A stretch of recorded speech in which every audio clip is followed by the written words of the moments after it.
Is it possible COVID-19 was the result of a lab leak? I've publicly stated that many times, including as a member of the WHO mission to investigate the COVID origins. All of us in the group unanimously yes, voted that it's possible, correct? that it was possible but extremely unlikely. Yes or no? My theory is it yes or no that you told me something wrong and false in November? You don't think this is a significant change? No. Wow. This is uncomfortable.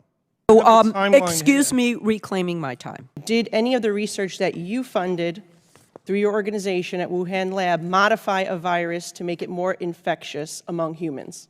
Yes or no? No. Did your organization cause the COVID-19 pandemic? Absolutely not. In 2018, did you submit an application for funding to DARPA for a project entitled Diffuse? Yes, EcoHealth Alliance submitted on this proposal, did you collaborate with Ralph Barrick from the University of North Carolina? UNC was one of the co-investigators on the proposal, yes. With Dr. Ralph Barrick? Yes, he was on the proposal. On this proposal, did you collaborate with Zhengli Shi from the Wuhan Institute of Virology? Yes, they were involved in the proposal. Were there any other Chinese collaborators on this proposal? I don't know. I'd have to check the proposal, but I think it was just that organization. I'm not sure. The organization being? The Wuhan Institute of Virology. Oh, thank you. So others maybe from the Wuhan Institute of Virology. It'll be in the proposal. I've got a copy if you want to. We'll take a look at that. A draft of the diffuse proposal was released via FOIA and had some comments in it regarding where the work would take place and the biosafety level for it. The first comment is up on the screen. It has the initials PD. Did you write this comment? Yes. Can we get it up on the screen? Okay. It says, Ralph Zhengli, if we win this contract, I do not propose that all of this work will necessarily be conducted by Ralph, but I do want to stress the U.S. side of this proposal so that DARPA are comfortable with our team. Once we get funds, we can then allocate who does what exact work. And I believe that a lot of those assays can be done in Wuhan as well. The proposal says that Dr. Barrick would reverse engineer spike proteins to test their capacity to cause disease. Were you also intending that the WIV conduct some of the work? If you look at the language in my comment... Yes or no, please? No, the language says assays, not experiments. Already the WIV is clearly listed in the proposal to conduct some assays. Why did you want to stress the U.S. side of the proposal? Well, I checked with DARPA if it was okay to include a Chinese collaborator on the proposal. They said yes. They checked with their higher-ups and said yes. So we went ahead with that. But I was still concerned that we didn't want to have too much American taxpayer dollars going to China. So that's the meaning of that. The second comment is up on the screen, and again, it has the initials PD. Did you write this comment? Yes. It says, I'm planning to use my resume and Ralph's, period. Linfa, Zhengli, I realize your resumes are also very impressive, but I'm trying to downplay the non-U.S. focus of this proposal so that DARPA doesn't see this as a negative. Again, your language of attempting to downplay how much work would occur in China. Well, there's nothing... Why? Sorry. Why? Oh, well, there's nothing unusual about this at all. If you're writing a grant to a federal agency, it gets reviewed by a committee of outside scientists. It's not necessarily... DARPA telling me it's okay to include Chinese and foreign collaborators doesn't necessarily mean the reviewers know that or are going to see it in the same way. So I simply wanted to stress the U.S. side of the proposal. I was trying to explain to our colleagues why their CVs weren't going to be in. We were limited in the number of CVs we could add. That's all. It's quite simple. Thank you. So you were downplaying how much work... I mean, I say it right there in that comment. Did Dr. Shi contribute to the drafting of the proposal at all? Of course, yeah. All collaborators Okay. did. Third comment is up on the screen. And this time it was written by Dr. Barrick and says, in the U.S., these recombinant SARS coronaviruses are studied under BSL-3, not BSL-2. In China, might be growing these viruses under BSL-2, U.S. researchers will likely freak out. Were you proposing to do the work in diffuse at BSL-2? No. In fact, you write in the proposal that the choice of BSL-2 is more cost-effective. Dr. Barrick testified that he does this work at BSL-3 and, in fact, encouraged you to do the same. What's more important to you, biosafety or cost? Well, look, EcoHealth Alliance maintains the appropriate biosafety levels for our research. The proposal includes research which, according to both U.S. and Chinese biosafety rules, which I have right in front of me, are BSL-2. It also has research which, according to both U.S. and Chinese rules, are BSL-3.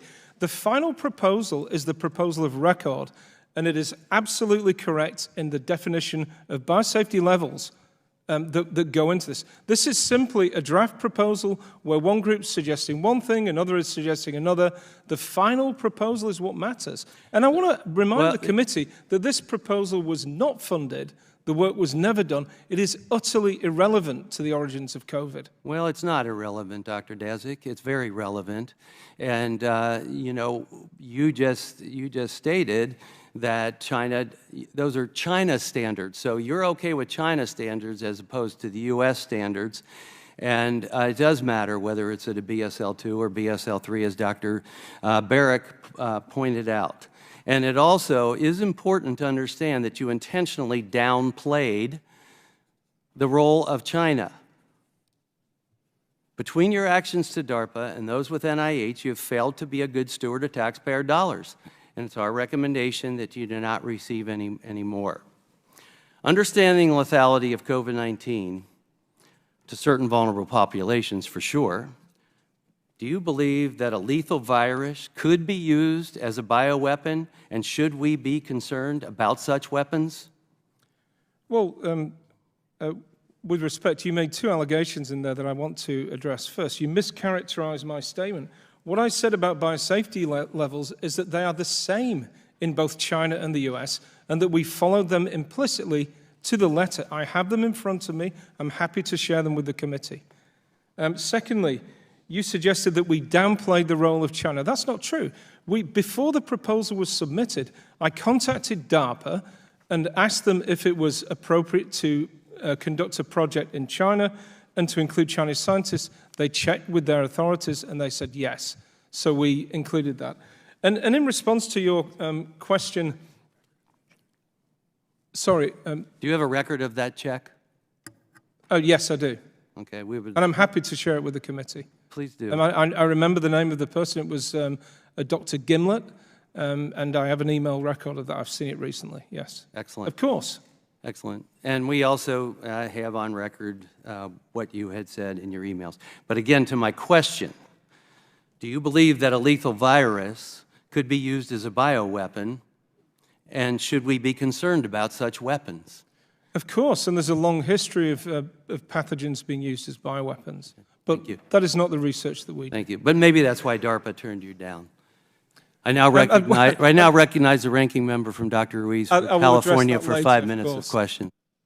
I'll go ahead and let you address that for a few seconds. Thank you very much, Dr. Ruiz. DARPA turned us down for whatever reasons DARPA had. The only information we received from DARPA about the reasons for turning us down was an exit interview, which I have contemporaneous notes from, which I'm happy to share with the committee.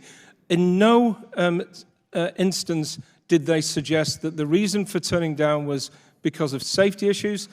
In fact, they said it was an excellent proposal. They didn't have enough money to fund it.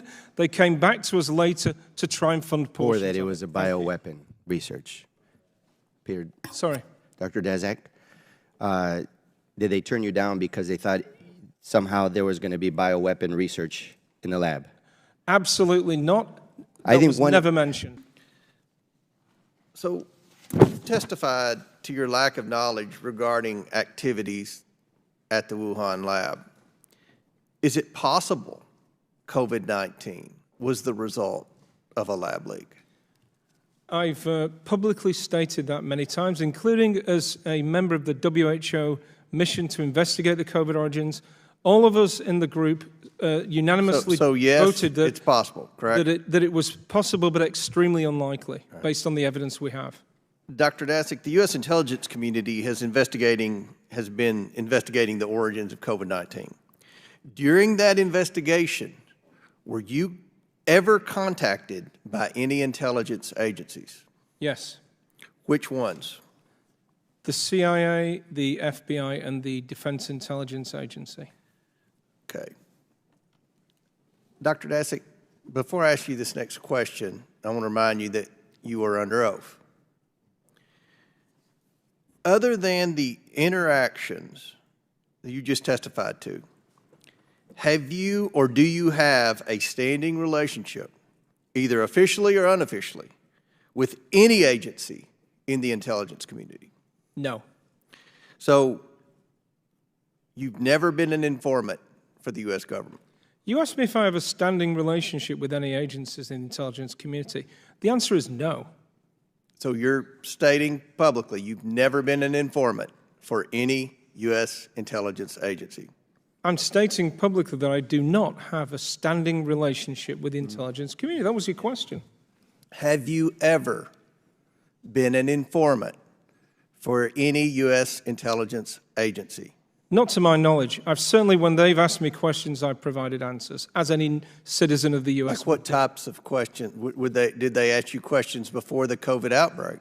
I've spoken with FBI before the COVID outbreak, of course. So you had communications with the intelligence community before the outbreak of COVID? The FBI was a member of the Forum on Microbial Threats, which I'm the chair of, so yes. Only in that context. Like what types of conversations did you talk about prior to the outbreak of COVID? Talk about emerging disease threats and what information we have about where on the planet the next virus is likely to emerge. Did the U.S. certainly talked about China and the threats of coronaviruses. So did the U.S. intelligence community know what was going on in the Wuhan lab? That's a question for the U.S. Intelligence Agency. I mean, we've supplied any information to any government agency. So the U.S. Intelligence Agency was interested, because you had conversations with them prior to COVID, in what type of activity was taking place in the Wuhan lab. And I believe they've asked many other scientists too. How familiar would you state that the intelligence community was with what was going on in the Wuhan lab? Did the intelligence community believe that the Wuhan lab was being used by China to manufacture bioweapons? Well, that's really for the intelligence community to answer. But in the public statements that they've made, two agencies, I think, have low to moderate confidence that there was some activity, and the other agencies were unable to comment. So I'm not sure they do have much information. Do you find it troubling that, by all accounts from your testimony, the intelligence community suspected something fishy was going on at the Wuhan lab? Despite that, they still funded research with American taxpayer dollars at the Wuhan lab? Well, I don't know that the intelligence community funded research there, but the government did, and the intelligence community is part of the government. Sure. Sorry, I misunderstood your question. I don't find it troubling at all. I don't think it's unusual, because the only two intelligence agencies, from my recollection, have any belief that may have been involved in a lab origin of COVID, and they have low to moderate confidence. I just don't think the data are there to support that. And I think that the evidence that this came from a natural spillover is huge and growing every week. My time's expired. You changed perhaps one of the most important findings, the likelihood of bat coronavirus spillover into humans, from very rare in early 2020 on a report that was due in September of 2019 to possibly over 1 million spillovers annually in Southeast Asia and Southeast China alone by late 2021. There's no new data. There's no new paper cited. Just a complete 180 reversal on the conclusion. Now, Dr. Daszak, this is uncomfortable, but we must know. And my assumption is that you either had communications with Dr. Fauci or others at NIAID, you had outside pressure, or you realized that your company could be liable,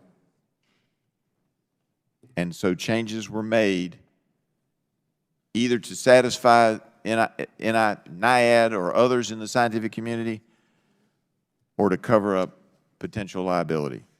Which one is it? Well, there's a fourth possibility, isn't there, that we'd conducted scientific research in the period between the initial drafting of that report and updating it. And if that were true, hang on, if that were true, Dr. Daszak, why didn't you tell me that in November of last year? It's been less than 6 months. I gave you the opportunity to say that there was a change in your initial drafts and later drafts. You didn't bring up this fourth possibility then. You didn't say, well, we did some additional research and we made a change on the number of times that a bat virus might spill over into the population in Southeast Asia or South China. You didn't give me that. I gave you the chance. I didn't ask it as, I was looking for facts. I wasn't trying to cross-examine you at that time, and yet you didn't tell me the truth. And today you come up with a new theory as to why that might have happened. But that's not what you gave me in November. Isn't that true? You didn't give me that in November. Isn't that true? Yes or no? My theory... Is it yes or no that you told me something wrong and false in November? My theory has a substantial advantage over yours in that it's No, my theory is you didn't tell me the truth. You're now coming up with a theory that, as to why your reports in the leaked 2020 report and your later 2021 report are different. I'm asserting and I'm asking you, you told me something wrong in November if your fourth theory is correct. Isn't that true? I believe I'm seeing this for the first time. You never showed this to me on the record. I didn't have it in November, but I asked you if there was a substantial change. If you showed me this, I would have explained it then. If you let me speak, I'll explain it now. Well, let me I can give you the answer to your question. I'm going to answer it for you because here's the problem. Okay. I asked you specifically if there would be any substantial or significant changes from what you would have had. You said you tried to send the report in earlier. There was something wrong with the site and so forth. And I said, but that report that was due in September, when you tried to send it in September of 2019, were there any substantial differences? You said that there weren't, that they would be substantially the same. And that is still correct. And you don't think this is a significant change? No. Wow. I will explain why. I practiced in the criminal courts for many, many years, and I will just tell you, if you were my client, I would tell you that that dog won't hunt, and the judge ain't going to believe that. I yield back. Thanks. September 28th, 2019. Yeah. Perfect. Yeah. Thank you. But it is also true that you did not submit this report until August of 2021, nearly 2 years later, as my colleague just represented. Well, you did not submit the report at the end of September of 2019. We uploaded the report into the system. The system locked us out. We tried to contact NIH. We received no response. So, excuse me reclaiming my time. You did email on July 30th of 2019 your grants manager saying you expected to have everything uploaded by the end of July, but then the report was not uploaded by the end of July. I'm quoting an email from Dr. Shimura, dated July 30th, 2019, which is on file. Then HHSIG examined why you submitted the year 5 report nearly 2 years late. And again, you told us about this lockout for the deadline. However, NIH performed an electronic forensic investigation of its report submission system and found no evidence of a lockout. They also found no evidence to corroborate your claims. Additionally, in a transcribed interview with Select Committee staff, the NIH official tasked with your grants compliance believed that you could have submitted the report on time. You have provided us with no documented evidence of EcoHealth's outreach to NIAID about the lockout, and then you stated it didn't exist because you only contacted by phone. That assertion is pretty difficult to square with your staff's previous patterns of communication over the previous 4 years. For example, your staff had emailed twice in July of 2019, once on July 30th, as I previously explained, and then earlier on July 24th. So there was no email on September 29th that said we tried to call you. Dr. Daszak, gain of function is broadly understood as a type of research that modifies a biological agent so that it confers new and enhanced activity to that agent. Does that describe any of the work that Wuhan conducted as far as you are knowledgeable? That is not the definition of gain of function. Okay, then what is your definition? I don't have a personal definition. Okay, but did you, well, then let me ask this question. Did any of the research that you funded through your organization at Wuhan Lab modify a virus to make it more infectious among humans? Yes or no? No, that was not the goal of our work, and that's why it was not considered gain of function. Okay, but in 2016... Will the gentlelady suspend for just a moment? Yes. Under the rules of the House, the chairman is responsible for maintaining order and preserving decorum in the committee room. I expect audience members to be respectful of the witnesses, members, and public, and there should be no filming. I yield back.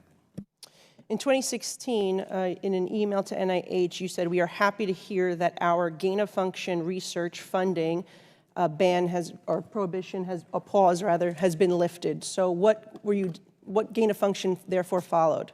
Well, they paused our research because of the gain-of-function pause. They lifted the pause on our research. That was the response I was so after that period of time, you did not fund any research that modified a virus to make more infectious among humans? Yes. EcoHealth Alliance never has and did not do gain-of-function research by definition. Are you aware of Wuhan Lab conducting that type of research? No. Okay. The State Department has indicated ties between Chinese military and WIV since 2017. You testified earlier that you were not aware of any type of military activity at the WIV. I've never seen any. I've never seen any reliable reporting of any. Okay. EcoHealth received tens of millions of dollars from the Defense Department. Did any of this money make its way to the WIV? Not a single cent. Okay. Did any scientific information derived with those funds make its way to the WIV? The scientific information derived from the DTRA work that we do goes to DTRA and the American people. Okay, and so no technology or anything obtained with the funds from the Department of Defense made its way to the WIV? There is no connection between the WIV and the work we do with DTRA at all whatsoever. Okay, thank you. Why did you choose to partner with the Wuhan Lab? Well, if you want to work in a foreign country to find the next potential risk of a pandemic, you have to work with labs in those countries. We looked at labs across China. The WIV is the premier viral research in China. Mm-hmm. And at no time were you concerned about subpar safety conditions at this particular lab? No. In fact, it's got very good biosafety level. Well, I mean, I think that could be disputed at this point. Well, I've never seen any verifiable evidence or data that suggests otherwise. Well, I think our intelligence community has shown that they've been operating. No, I've never seen any verifiable or real data to suggest otherwise. Intelligence community reports behind the, the security code, and I can't see those. How much has the Eco Alliance received since the outbreak of the COVID pandemic in American tax dollars? From 2020 to today? Our annual operating budget this year is about $16 million, so it's been about 4 years since the pandemic. So given the fluctuation in funding, approximately 4 times $15 or $16 million. Okay. Now, colleagues on both sides of the aisle say that we want to prevent the next pandemic, yet EcoHealth is still receiving tens of millions of dollars to do risky... To prevent the next pandemic? Well, but that's our goal, that's our mission, it's written into our mission. To prevent the next pandemic, you could actually produce one. And no. What I want to, yes, absolutely, no, yes. No, absolutely not. That's okay. That's not. So although funding was stopped at EcoHealth Alliance work on bat coronaviruses in Wuhan, your researchers are still doing research on bat coronaviruses in Myanmar, Laos, and Vietnam. Is that correct? Yes. Not Myanmar. We're not allowed to work there yet because of political instability. Okay. And are you doing experiments with bats and hamsters on the deadly brain swelling Nipah virus in Bangladesh? I would have to check if we're doing experiments on that. We certainly have funding to work on Nipah virus. It's a very real threat globally and to the American people. And are you infecting humanized mice with zoonotic viruses in Southeast Asia? Not to my knowledge, but I would have to check. And did you obtain $14 million in taxpayer funds to import bats from Asia to create a breeding colony here in the United States at the State University of Colorado? We have a collaboration with CSU to conduct work on a really significant public health threat called Nipah virus. Okay, and now you'll be infecting those bats with deadly viruses, including the Nipah and the Ebola. Are you aware that Colorado State University has had lab accidents in the past? There will be no infection experiments, to my knowledge, with Nipah or Ebola at CSU. That will be done at a BSL-4 facility elsewhere. What about SARS? Did SARS not infect people? Is that the work we were doing coronavirus? was to work with bat coronaviruses and I may be confused, but I think SARS was a bat coronavirus. No, SARS was not a bat coronavirus, Any it's a human virus. of the viruses in your experiments, did any of them grow in, as you said, transmissibility or pathogenicity? Not in any way that would cause any reason So for they concern. may have grown in transmissibility or pathogenicity, but that's not gain-of-function research? Because if you look at the definition of gain-of-function research, it's to assess whether a human pathogen is likely to be increased by some experiment on it. The viruses we were working on were bat coronavirus. But listen, please don't take my word for it. The NIH wrote to us, and I have the letter here, and said your work is not gain-of-function and can move ahead. I think it's contested whether the experiments violated the one log growth term occurred during the 4th or 5th year of your grant. And then therefore, as we know, there was questions about oversight in your grant. Let me just change a little bit. In your written testimony... Can I just respond to that very briefly? Sir? Of course. Thank you.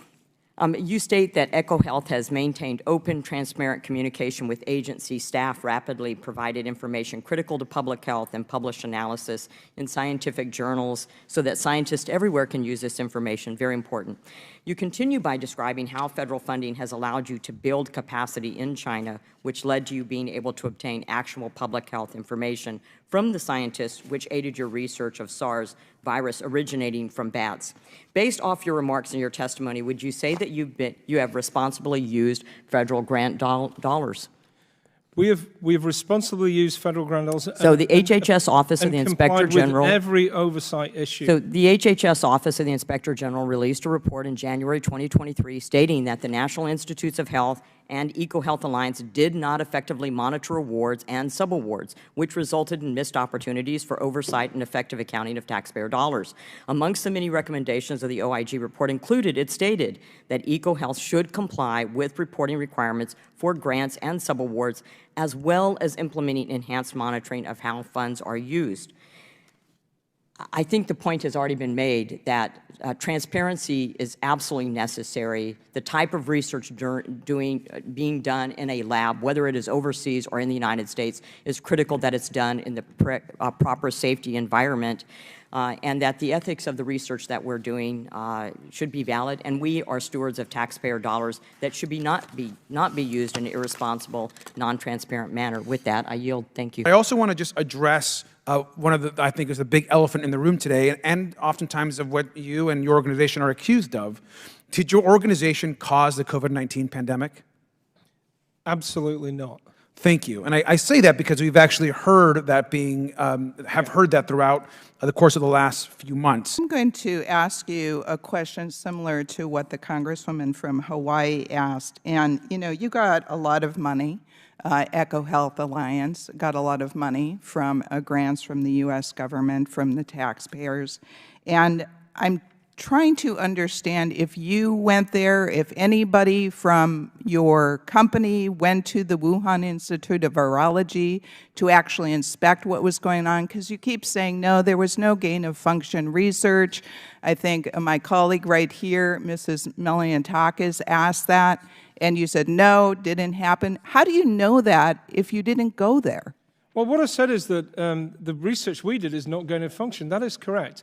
Our staff visited Wuhan repeatedly during the period we were working with them. We're not working with them anymore. I visited them repeatedly. We had online meetings, calls, Zoom calls, exchanged megabytes of information on a weekly, monthly basis of raw data and reports and sequences. It's a very active collaboration. And after 15 plus years, 20 years of doing that, you get to know how reliable and accurate their data are and the working standards that they use. So you do get a good knowledge of whether that lab is adequately protected or not, and it is, and it was.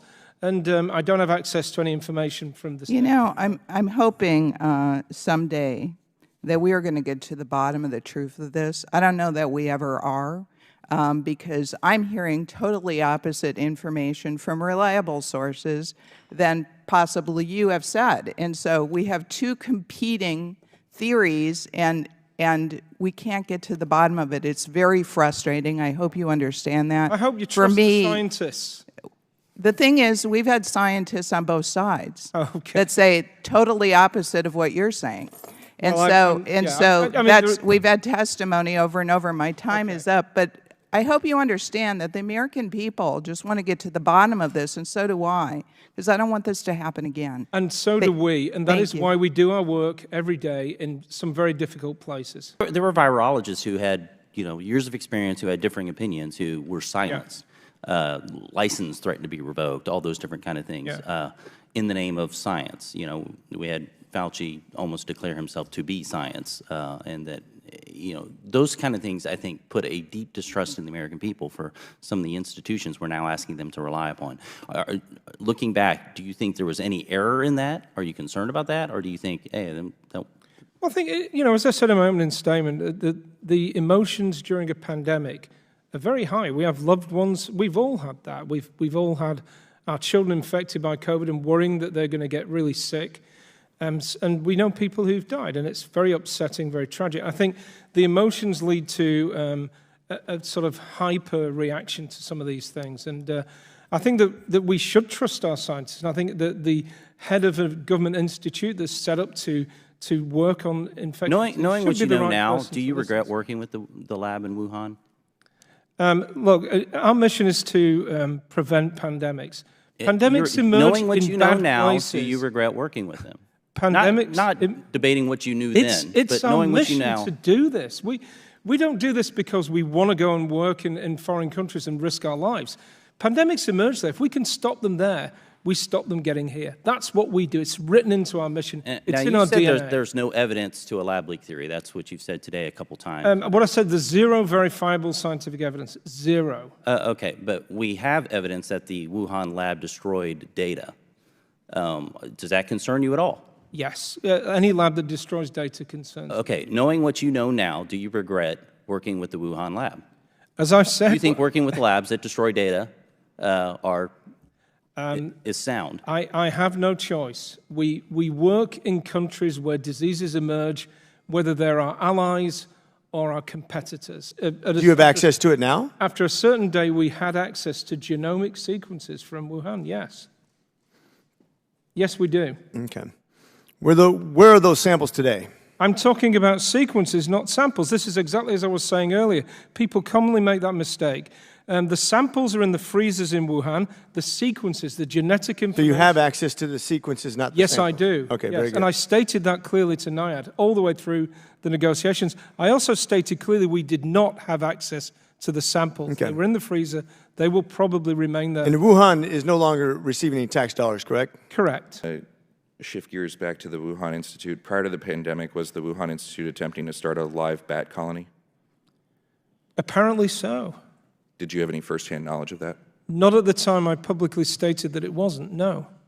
In addition to bat samples, to your knowledge, was the Wuhan Institute also analyzing pangolin samples?